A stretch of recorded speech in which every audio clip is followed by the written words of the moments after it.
Kaixo lagunok, 7. erronka honetan egingo dugu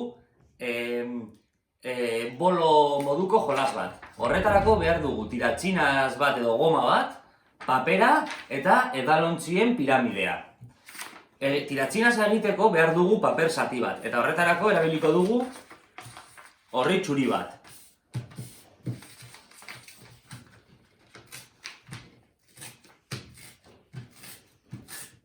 Lehenik eta behin egin behar dugu olako paperaren tira bat. Eta hasiko gara tira tolesten.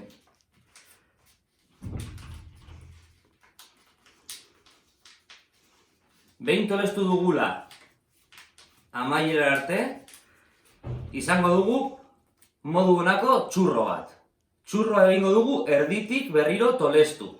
Eta behin erditik tolestu dugula, ja daukagu gure jaurtitzeko papera.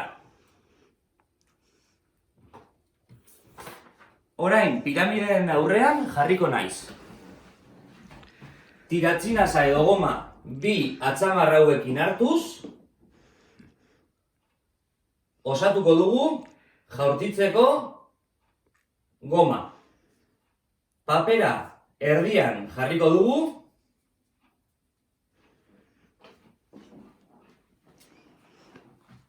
eta horrela geratuko da, bi atzamarrekin hartu behar dugu papera. Eta saiatuko gara jaurtitzen ahalik eta edalontzi gehien botaz. Badoa.